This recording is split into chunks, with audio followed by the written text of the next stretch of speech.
Lillian Roberts is soft-spoken. She has this soft voice.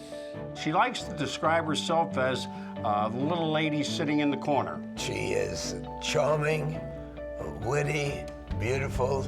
Her physical beauty aside, and she's a very attractive woman. She is one of the kindest and giving persons you'll ever see. Very kind, very sweet.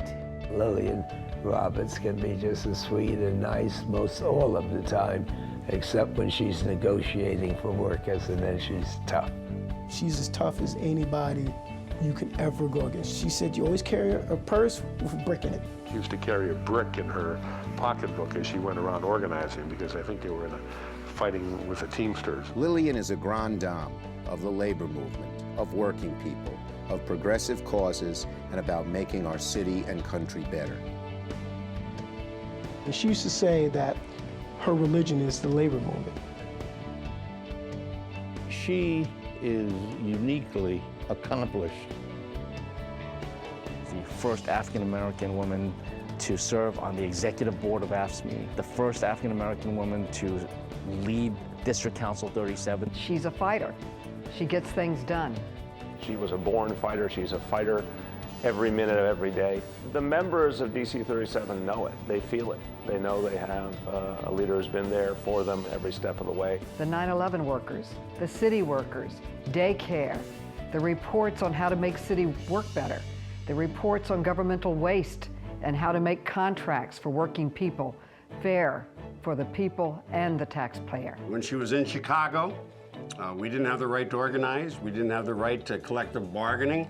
We obviously didn't have the right to strike. If she hadn't come along and laid the basis for collective bargaining here in the state, I mean, it's very possible we wouldn't have collective bargaining.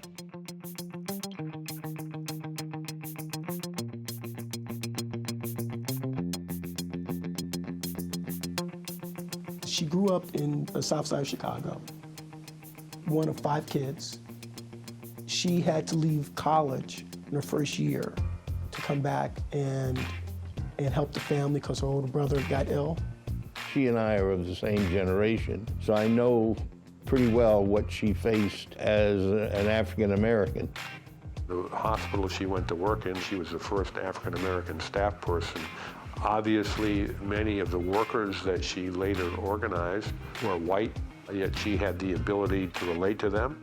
People speaking out at work was not the normal thing to do. You know, you were putting your job on the line, and having a job was important.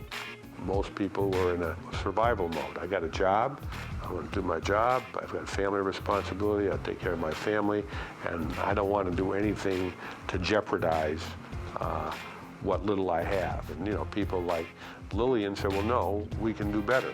If you look at all the policies that she's ever implemented, I can almost go back to her childhood and say, this is where it came from. She didn't get the chance to go to college, so she wanted to make sure there was a college fund. She wasn't able to get housing, so she made sure there was a housing fund. The experiences I've had with Lillian, with the union, even with my wife Barbara in this room, I'd have to say I love Lillian Roberts. My mom died when I was 1, and she took care of us 3 and my grandmother. I would not have been able to go to college without the union. I would not have been able to become a lawyer without the union. She has empowered so many other generations of leaders, and I count myself among those that she has directly as well as indirectly through her life and career empowered. One of my biggest supporters was DC 37. I think it's fair to say that without that support, I never would have been elected the first African-American mayor of the great city of New York. As mayor of this city, it's been a joy to have a partner that I know stands clearly on behalf of working people. We thank you for your leadership, we thank you for your accomplishments, and we thank you for your friendship. Lillian, I want to say thank you for your remarkable work. I salute you.